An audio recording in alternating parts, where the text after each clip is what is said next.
Good morning class. Next theorem है आपकी page number 20 पर। मोस्ट इंपॉर्टेंट थ्योरम है, पूरी 16 मार्क्स में आती है ये थ्योरम आपकी। ठीक है, स्टेटमेंट देखो। If x rho mu is a finite measure space and nu is a finite measure on rho such that nu is dominated by mu, then there exist f belong to l dash mu, मतलब integrable होगा such that mu equal होगा mu f की और F क्या होगा greater than equal to 0। ये तीनों condition होंगी। इफ ऑल्सो, और अगर जी जो है हमारे पास एक फंक्शन आता है जो एल डैश म्यू से बिलोंग करता है और म्यू जो है म्यू जी की इक्वल है, देन जी और एफ क्या होंगे इक्वल होंगे ऑलमोस्ट एवरीवेयर ओवर म्यू। ठीक है, तो सबसे पहले हमने क्या किया, इस टाइप का जो हमें प्रूव करना है कि एफ एल डैश में बिलोंग करता है, पॉजिटिव है, mu f less than equal to mu है, इस टाइप का हमने एक सेट लेट किया एच। ठीक है, अब क्या है, जीरो जो है एच के अंदर बिलोंग करती है क्योंकि वो इन सारी कंडीशंस को सेटिस्फाई करती है, तो वो एच क्या बन जाएगा, नॉन एम्प्टी हो जाएगा। Now proof of this theorem consist of several parts. First part में क्या होगा कि अगर एफ एच से बिलोंग करता है और जी भी एच से बिलोंग करता है, then we prove that union जो है वो एच से बिलोंग करेगी। अब यूनियन को एच में ले जाने के लिए तीनों कंडीशन सेटिस्फाई होनी चाहिए, मतलब एफ यूनियन जी और एल डैश से बिलोंग करना चाहिए, एफ यूनियन जी पॉजिटिव होना चाहिए और mu of F union ji less than equal to mu होनी चाहिए, मतलब ये तीनों सेटिस्फाई होनी चाहिए, तब वो एफ यूनियन जी एच में चला जाएगा। तो अब एफ जी एच से बिलोंग करते हैं यानी कि वो एल डैश म्यू में जाएंगे और उनकी यूनियन भी किस में चली जाएगी, एल डैश, क्योंकि मतलब वो एफ और जी इंटीग्रेबल होंगे तो उनकी यूनियन भी इंटीग्रेबल होगी। तो फर्स्ट पार्ट हो गया। नाउ एफ यूनियन जी है, क्या होगी यूनियन, एफ एक्स के इक्वल आएगी अगर एफ एक्स जो है वो जी एक्स से ग्रेटर है, और जी एक्स के इक्वल आएगी अगर जी एक्स एफ एक्स से ग्रेटर है, क्योंकि जो ग्रेटर होगा उसी में यूनियन आ जाएगी। नाउ एफ यूनियन जी जो एच से बिलोंग करती है तो दोनों पॉजिटिव हैं, तो इनकी यूनियन भी क्या आ जाएगी, पॉजिटिव आ जाएगी। ठीक है, तो आगे क्या होगा, then by definition of F union G क्या हो जाएंगी, एफ यूनियन जी भी क्या हो जाएगी, positive, thus f union g greater than equal to 0 होगी। सेकेंड पार्ट प्रूव हो गया। फिर क्या किया, ई एक मेजरेबल सेट उठाया। अब प्रूव करेंगे, we prove that mu of F union ji less than होगी म्यू ऑफ ई से, मतलब integral over E F union G D mu less than equal to mu of E से। फिर एक set F उठाया, F में क्या किया, इस टाइप की यूनियन का सेट है जो एफ एक्स के इक्वल आते हैं, यानी कि एफ जो है वो ई में कंटेंट होगा। ठीक है, जहाँ पर ई क्या था हमारे पास, ई एक मेजरेबल सेट था। ठीक है, मतलब जो अगर मेरा यूनियन जो है एफ के इक्वल आता है तब भी वो ई में जाएगा, और अगर जी के इक्वल आता है तब नहीं, मतलब ये मैं लेट करके चलती हूँ कि एफ जो है ई का सबसेट है और जी भी ई का सबसेट है। तो F union ji of x क्या होगी, मैक्सिमम होगी इन दोनों का। अब यही चीज़ होगी कि अगर ये ग्रेटर है तो एफ एक्स, अगर जी ग्रेटर है तो जी एक्स के इक्वल होगी। अब हम क्लेम करते हैं कि ई जो है एफ यूनियन जी के इक्वल होगा, एक्स हमने ई में से उठाया, then F union ji of x, ये डेफिनेशन है, that is either F union G जो एफ एक्स के इक्वल होगी या फिर जी एक्स के इक्वल, दैट इज आइदर अगर वो एफ एक्स के इक्वल हुई तो या तो वो एफ में जाएगी, यही डिफाइन थी, अगर जी एक्स के इक्वल हुई तो वो जी में जाएगी, इन दोनों की यूनियन में जाएगा। ठीक है, यानी कि एक्स ई में से उठाया था वो यूनियन में चला गया, तो एफ जो हमारा ई जो है एफ यूनियन जी में कंटेंट हो गया। अब X F E union F union G से उठाया, एक्स एफ में होगा या फिर जी में होगा, अगर एफ में हुआ तो ऑल्सो एफ जो है ई का सबसेट है और जी भी ई का सबसेट है, ये हम लेट करके चले हैं, तो अगर एक्स एफ में हुआ तो वो ई में चला जाएगा, और यहाँ से अगर जी में हुआ तब भी ई में चला जाएगा, यानी कि अगर एक्स हमने एफ यूनियन जी से उठाया था तो वो ई में चला जाएगा, तो एफ यूनियन जी किस में कंटेंट हो जाएगी, ई में। यहाँ से एफ ई जो है एफ यूनियन जी में कंटेंट था, दोनों को कंबाइन करके इक्वल आ जाएगा, ये हमने पहले क्लेम किया, ये प्रूव कर दिया। अब एक सेट ए लेट किया, ए किस टाइप का उठाया, एफ यूनियन जी माइनस एफ इनवर्स ओवर 0, यानी कि x belong to x such that f union ji minus F of x जो है वो किससे बिलोंग करेगा, 0 से। ठीक है, जैसे अगर मेरा वाई एफ इनवर्स एक्स के इक्वल है तो f of y is equal to x होता है, मतलब ये किससे बिलोंग करता है, एक्स वाले सेट से। ठीक है, तो ऐसे इसको लिख सकते हैं कि अगर ये मेरा किसके इक्वल है, 0 के इक्वल है, तो ये उधर शिफ्ट करने के बाद यहाँ पर इसको इधर शिफ्ट करने के बाद एक्स के इक्वल आया था, ये 0 के इक्वल आएगा, तो ये 0 वाले सेट से बिलोंग कर जाएगा। X belong to x such that f union ji of x को इस पर सेपरेट किया, f of x f union ji of x minus F of x, ये सेट बन जाएगा, यानी कि x belongs to x such that f union ji of x minus F of x, ये इस टाइप का सेट आ जाएगा हमारा। ठीक है, अब हम क्लेम करते हैं कि जो एफ है वो ई इंटरसेक्शन ए के इक्वल है, ए क्या है, f union ji of f inverse over 0 set. ठीक है, अब एक्स मैंने एफ में से उठाया, एफ ई का सबसेट है तो एक्स ई में भी जाएगा। Also f union ji of x f x की इक्वल होगी, क्योंकि एक्स जो है एफ में से उठाया मैंने, और अगर एफ में से है तो उसमें यूनियन एफ एक्स की इक्वल होती है। तो एक्स जो है किस में चला जाएगा, एफ यूनियन जी minus F inverse over X over zero, क्योंकि यहाँ से इसको इधर शिफ्ट करोगे तो F union ji of x minus F of X किसके इक्वल आ जाएगा, ज़ीरो के, यानी कि ज़ीरो सेट से बिलोंग कर जाएगा। तो F union ji of x minus, मतलब इसको मैं ऐसे लिख सकती हूँ, f union ji of x minus F of x equal to zero.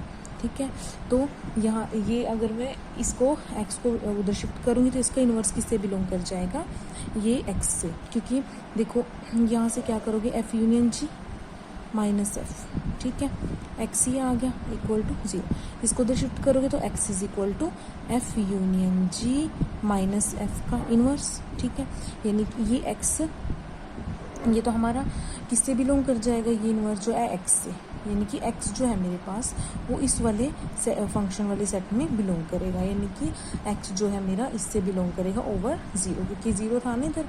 ठीक है, ओवर ज़ीरो में लगा सकती हूँ इसको, और ये क्या था, ए था, तो एक्स किस में बिलोंग कर गया, एक्स ए में ई में आ गया, क्योंकि वो एफ उस ई का सबसेट था, और एक्स ए में भी आ गया तो इंटरसेक्शन में चला जाएगा, तो एफ जो इंटरसेक्शन में कंटेन हो गया। फिर इंटरसेक्शन से उठाया, एक्स ई में भी होगा, एक्स ए में भी होगा, एक्स ई में है, ए में है, तो ये डेफिनेशन सेटिस्फाई होगी, ये वाली सेटिस्फाई होगी। ठीक है, ये उधर शिफ्ट करेंगे तो एफ एक्स के इक्वल आ जाएगा, और यूनियन एफ एक्स के इक्वल आने का मतलब एक्स जो है एफ में बिलोंग करेगा। थस इंटरसेक्शन जो है वो किस में कंटेन हो गया, एफ में, क्योंकि एक्स यहाँ से उठाया था यहाँ चला गया, तो वो इंटरसेक्शन एफ में कंटेन हो गया। देयरफॉर एफ जो है मेरे पास किसके इक्वल आ गया, ई इंटरसेक्शन ए, यानी E intersection this set, E minus इसका इंटरसेक्शन इसके इन्वर्स के साथ, मतलब ई में से क्या किया, इस माइनस कर दिया इसका कॉम्प्लीमेंट। ठीक है, ई माइनस ये क्या था, ए का कॉम्प्लीमेंट, और e minus nub of f minus g minus f, क्योंकि ए जो है मेरा यही सेट है, तो ए का कॉम्प्लीमेंट कैसा बनेगा, अगर ए में ज़ीरो वाले आते हैं तो ए कॉम्प्लीमेंट में नॉन ज़ीरो आएंगे, और नॉन ज़ीरो का मतलब क्या होता है, इसकी नब में नॉन ज़ीरो एलिमेंट आते हैं सारे, तो इसको मैं कैसे लिख सकती हूँ, nub of F union ji minus f. ठीक है, अब ई हमने मेजरेबल उठाया था, एफ जी एच में से थे, एफ और जी एल डैश म्यू से बिलोंग करते थे, और एफ जी जो है वो क्या होंगे, मेजरेबल फंक्शन भी होंगे। ठीक है, दिस इम्प्लाइज अगर एफ जी मेजरेबल है तो एफ यूनियन जी माइनस एफ भी क्या होगा, मेजरेबल होगा, यानी कि उसकी नब भी क्या होगी, मेजरेबल होगी। देयरफॉर एफ जो है मेरे पास e minus nub of F union ji minus f आया है, वो क्या बन जाएगा, मेजरेबल सेट। सिमिलरली ऐसे ही हम जी को करेंगे तो जी भी क्या बनेगा, मेजरेबल। नाउ अब हमने क्या लेट किया, ई वन को एफ वन, ई वन को एफ लेट किया, ई टू को ई माइनस एफ लेट किया। अब ये दोनों डिसजॉइंट होंगे क्योंकि इसमें एफ है, इसमें एफ नहीं है, एंड ई जो है इन दोनों की यूनियन उठा ली, ई वन और ई टू की। उसके बाद क्या किया, ई टू को हम कंटेन दिखाएंगे जी में, ई टू मतलब ई माइनस एफ जो है जी में कंटेन होगा। अब एक्स मैंने ई माइनस एफ से उठाया, मतलब ई में होगा, एफ में नहीं होगा, ई में है एफ में नहीं है का मतलब यूनियन जो है वो एफ एक्स की इक्वल नहीं आएगी, तो यूनियन किसकी इक्वल आएगी, जी एक्स की इक्वल। अगर यूनियन जी एक्स की इक्वल आई तो एक्स कहाँ चला जाएगा, जी में, तो ई टू जो है वो किस में कंटेन हो गया, जी में। ठीक है, सिंस ई वन एफ की इक्वल है, ई टू जी में कंटेन है, देयरफॉर यूनियन जो है वो किसकी इक्वल होगी। अब देखो अगर ई जो है, ई वन जो है एफ के इक्वल है और ई टू जो है वो जी में कंटेन है, तो यूनियन है एफ की इक्वल होती है ऑन ई वन, क्योंकि ई वन एफ के इक्वल है यहाँ पर, और इसमें यूनियन एफ की इक्वल होती है, that is f union ji of x is equal to x x for x belong to E one, और यूनियन जो है जी के इक्वल आई ई टू पर, क्योंकि ई टू में क्या था आपका, ई माइनस एफ था, मतलब ई टू जी में कंटेन था, इसमें से कोई एलिमेंट जाएगा तो इसमें जाएगा, तो अगर इसमें जाएगा तो इसमें यूनियन किसके इक्वल होती है, जी के equal on E two, that is union G X के इक्वल आएगी अगर एक्स ई टू से बिलोंग करता है। अब ये क्या करना है, करेक्टरिस्टिक फंक्शन ओवर ई एफ यूनियन जी, क्या किया, ई क्या था, E one union E two. ठीक है, इसको मैं ऐसे ओपन कर सकती हूँ, characteristic function over E one E two minus intersection over F union G. अब ई वन इंटरसेक्शन क्योंकि तो फाई था, तो इसका करेक्टरिस्टिक फंक्शन फाई का क्या होता है, जीरो, तो ये जीरो हो गया। बचा क्या, characteristic function of E one plus E two F union G, तो characteristic function of F union G over E one over E two F union G, integrating with respect to mu V है, इनको क्या कर दिया, integrate कर दिया, integrate करके ये आ जाएगा। ठीक है, यहाँ से सेट ऐसे अप्लाई कर सकती हूँ इंटीग्रल के ऊपर, और ये क्या बनेगी, measure of F union ji of E. ठीक है, is equal to over E two, E one इसको मैं क्या लिखूंगी, F union G by one and two. देखो अब अगर E1 सेट के ऊपर उठाती थी तो F यूनियन G जो है F के इक्वल होती थी, अगर E2 सेट के ऊपर उठाऊंगी तो F यूनियन G G के इक्वल आएगी। इसको मैं म्यू F ऑफ E1 लिख सकती हूँ, म्यू G ऑफ E1, और क्योंकि F और G H में से है तो ये लेस देन म्यू होगा, ये भी लेस देन म्यू होगा। इसको मैं कैसे लिख सकती हूँ, क्योंकि न्यू मेजर है, एडिटिव काउंटेबल एडिटिव होगी, mu of E1 union E2, E1 union E2 E के इक्वल आ जाएगा। तो यहाँ से क्या आ गया, mu of F union G of E less than equal to mu of E हो गया। हेंस पार्ट सी मेरा प्रूफ हो गया। तो कि यूनियन के ऊपर जो म्यू थी वो लेस देन होगी म्यू से, तो वो तीनों कंडीशन सेटिस्फाई होगी, तो F यूनियन G कहाँ चला गया, H में चला गया। अब नेक्स्ट हम क्लेम करते हैं कि इंटीग्रल जो है F ड्यू में वो बाउंडेड होगा और F as F varies over F since mu finite measure है। Now by using theorem stated as in a finite measure space X rho mu the measure mu is necessarily bounded. कि measure क्या होती है, bounded, मतलब उसका least upper bound जो है वो एग्जिस्ट करता है, वो फाइनाइट होता है। We get there exist a constant k, अगर वो क्या होगा कि वो फाइनाइट है तो मैं बोल सकती हूँ, और उसका लिस्ट अपर बाउंड भी एग्जिस्ट करता है, तो मैं क्या बोल सकती हूँ कि एक के आएगा इससे, या यहाँ से फाइनाइट्स का मतलब क्या होगा, एक कांस्टेंट आता है और वो उससे लेस होती है। ई बिलोंग्स टू रो के लिए, ई तो मेरा मेजरेबल ही था, रो से जाता था, और हर एक F बिलोंग टू H के लिए क्या होगा, अगर मैं इंटीग्रल ओवर X उठाती हूँ F ड्यू में, तो वो नब ऑफ F के इक्वल बचता है, क्योंकि X मेरा नब ऑफ F आता है, union X minus nub of F आता है।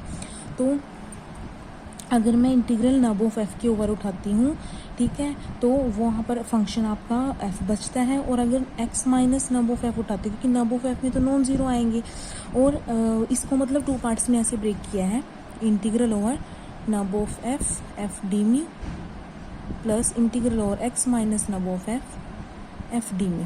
अब अगर नब ऑफ F के ऊपर उठा रही है, इसका मतलब नॉन जीरो इमेजेस आएंगी, तो ये फंक्शन बच जाएगा। अगर X minus nub of F के ऊपर उठा रही है, इसका मतलब जीरो इमेजेस आएंगी, तो फंक्शन जीरो बन जाएगा। तो बचेगा क्या, फर्स्ट वाला पार्ट। तो अगर ओवर X उठाती हूँ तो ओवर नब ऑफ F बचता है, ठीक है। इसको मैं क्या लिख सकती हूँ, म्यू F ऑफ नब ऑफ F, और म्यू F किससे लेस है, न्यू से, ठीक है। न्यू किससे लेस किया हमने अभी, के से, तो हमारे पास इंटीग्रल किससे लेस आ गया, के से लेस आ गया, तो वो बाउंडेड होगी। और अगर वेरी किस पर कराया, F पर, क्योंकि इंटीग्रल ओवर F उठाया है, F वेरी करता है ओवर H, क्योंकि F मेरा H में से आया।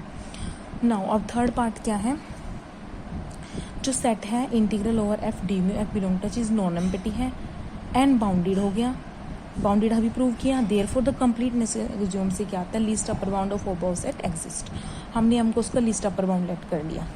Then we claim there exist F belong to H such that integral over F d में किसके इक्वल होगा, M के इक्वल। अब हम ये क्लेम करते हैं।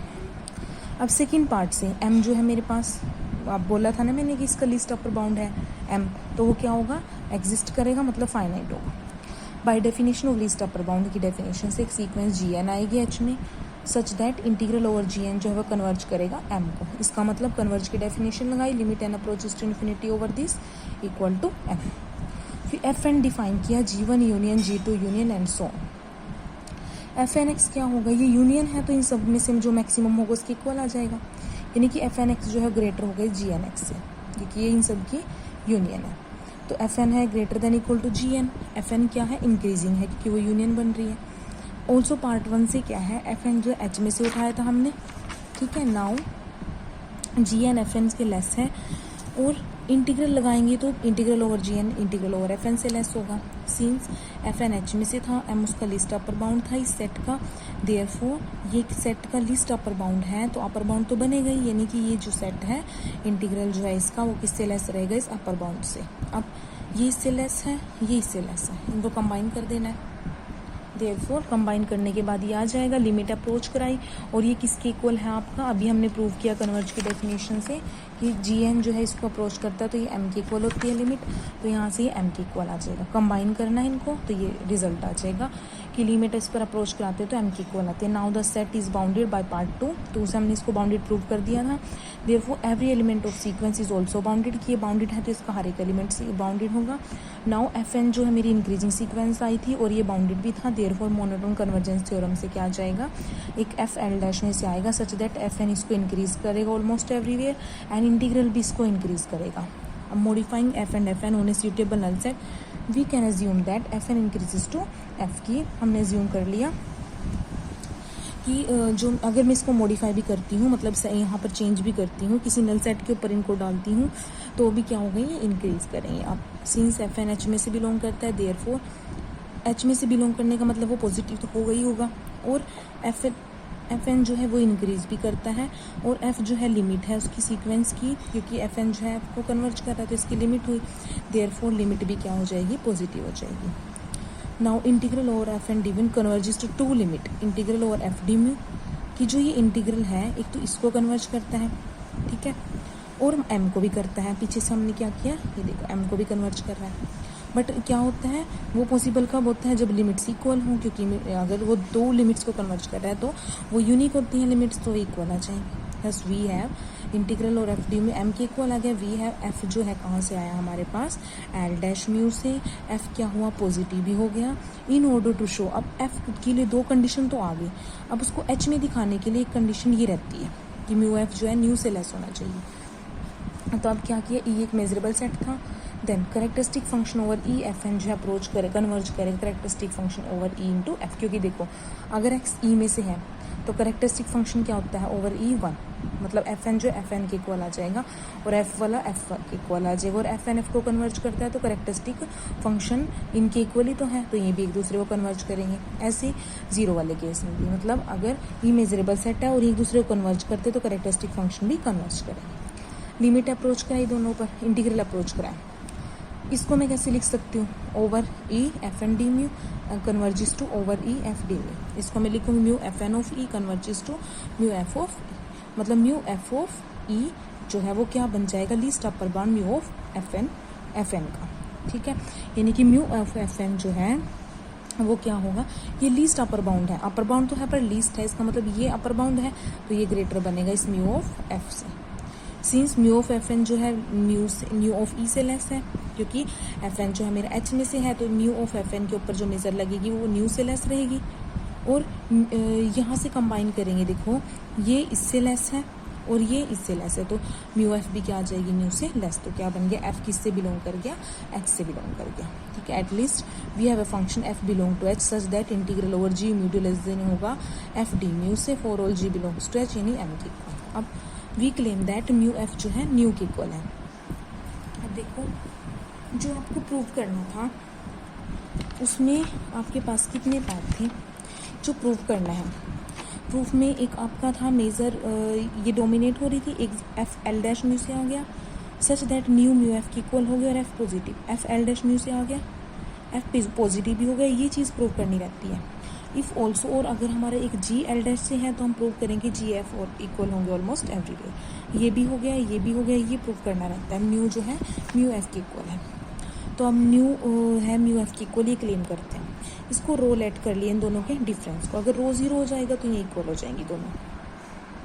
अब एफ तो जो है मेरा एच में से है, यानी कि म्यू एफ जो है वो less than equal to mu से होगी, तो इनका difference greater than equal to zero, यानी rho greater than equal to zero. Also rho finite measure है।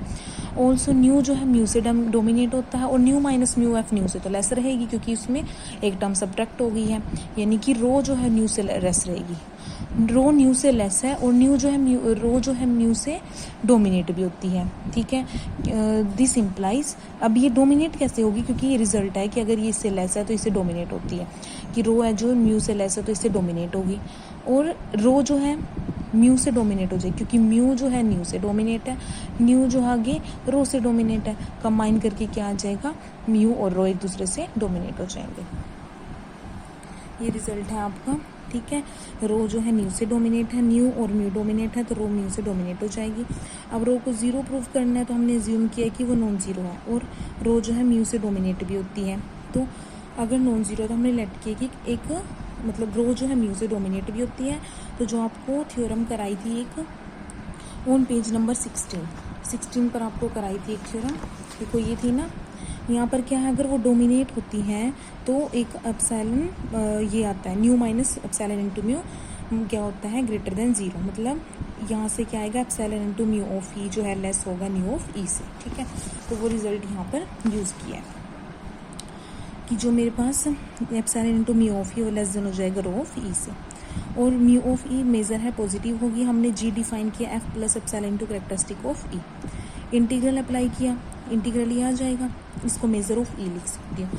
Measure of E greater than 0 है तो इनइक्वालिटी आ जाएगी ग्रेटर देन, ये ग्रेटर देन 0 और ये एफ डी म्यू बचेगा क्योंकि ये ग्रेटर देन 0 हो गया, एप्सिलॉन भी greater than 0। Now G F plus epsilon into characteristic of E है। एफ और कैरेक्टरिस्टिक ऑफ ई जो है एल डैश से म्यू से बिलोंग करते हैं, इंटीग्रेबल होते हैं दोनों, और एप्सिलॉन पॉजिटिव है, इसका मतलब जी भी किससे बिलोंग करेगा, एल डैश म्यू से। और एफ जो है वो क्या है, पॉजिटिव है, और कैरेक्टरिस्टिक फंक्शन भी पॉजिटिव है, तो जी भी क्या हो जाएगा, पॉजिटिव। अब एल डैश म्यू में चला गया, पॉजिटिव भी हो गया। एक एफ लेट किया मेजरेबल सेट, मेजर जी पर अप्लाई की, अगर इसको लेस देन न्यू दिखा दो तो ये एच में चला जाएगा। इसको इंटीग्रल ओपन किया, integral over f g D mu, g की वैल्यू पुट की, ठीक है, इनको सेपरेट कर दिया। सेपरेट करने के बाद क्या होगा, integral over f D mu plus epsilon integral over f characteristic function over A into d mu. तो यहाँ से क्या आ जाएगा, integral over characteristic function f f D mu, ठीक है, इसको मतलब मैंने इंटीग्रल से कैरेक्टरिस्टिक फंक्शन में कन्वर्ट कर दिया, म्यू एफ बन जाएगा। एप्सिलॉन इंटू, इसको मैं इंटरसेक्शन में लिख सकती हूँ, mu F of intersection, mu E of F, ठीक है। और सेकंड से क्या था, epsilon into mu of F जो है वो किससे लेस थी, रो ऑफ ई से, ठीक है। ये देखो यहीं पर थी ना हमारे पास ये रिजल्ट यहाँ यूज़ कर लिया। तो इसको दोबारा ओपन किया, mu F of E plus, क्योंकि ये किसके इक्वल थी, न्यू माइनस म्यू एफ, ठीक है, तो यहाँ पर वैल्यू पुट करती रो की, nu minus mu f minus ये क्या आ जाएगा, mu F of E intersection f plus nu of E intersection f. Mu f इन दोनों कंबाइन कर दिया, f minus E intersection f, और म्यू एफ किससे लेस है, न्यू से लेस है, अंदर वाली आर्ग्यूमेंट एज इट इज रहेगी, न्यू ऑफ इंटरसेक्शन एफ, ठीक है, ये किसके इक्वल आ जाएगा, न्यू ऑफ एफ के इक्वल आ जाएगा, क्योंकि यहाँ से क्या होगा, new of f minus new of intersection F आएगा, और new of E minus intersection F cut हो जाएगा, तो न्यू ऑफ एफ बचता है, यानी कि म्यू जी किससे लेस होगी, न्यू ऑफ एफ से। देयरफॉर वी हैव जी जो है डैश म्यू में है, जी पॉजिटिव भी है, और म्यू जो है less than equal to nu भी है, तो जी एच में चला गया। पर वी अराइव्ड अ कॉन्ट्रडिक्शन, तो ये कॉन्ट्रडिक्शन होगी, क्योंकि जी आपने किसके क्या डिफाइन किया था, f plus epsilon into characteristic function over E, ये तो हमारा एच में है, पर ये तो एच में नहीं है ना, ठीक है, इसका मतलब एक कॉन्ट्रडिक्शन है जो हमने इसको एच में प्रूव किया। ये एच में हमारे वैसे डिफाइन के अकॉर्डिंग नहीं आता। तो क्या हो गया, हमने रो को जो नॉन जीरो लेट किया था वो जीरो बनेगी तो न्यू और म्यू एफ इक्वल हो जाएंगे, तो ये भी प्रूव हो गया। लास्ट क्या रहता था कि कोई जी अगर एल डैश से आता है, न्यू म्यू जी की इक्वल होती है, तो हमें प्रूव करना है जी और ऑफ ऑलमोस्ट एवरीवेयर होंगे ओवर ई। अब न्यू है म्यू जी की इक्वल, न्यू यहाँ से म्यू एफ की इक्वल भी है, ये दोनों है हमारे पास रिजल्ट। देयरफॉर न्यू जी है किसके इक्वल आ जाएगा, म्यू एफ की, क्योंकि म्यू जी भी न्यू के इक्वल है और म्यू एफ भी, दोनों इक्वल होंगे। दिस इम्प्लाइज अगर mu g equal to mu f, if f and g are integrable function, then mu f equal to mu g implies f equal to g almost everywhere. ये result है, तो ये result यहाँ पर apply हो जाएगा, F और जी क्या हो जाएंगे, ऑलमोस्ट एवरीवेयर इक्वल हो जाएंगे ओवर म्यू, ठीक है। तो ये लास्ट पार्ट भी प्रूव होगी। तो ये थ्योरम थी, मोस्ट इंपॉर्टेंट है, 16 मार्क्स में आती है। कोई डाउट हुआ तो आप डाउट क्लास में लोगे, ओके।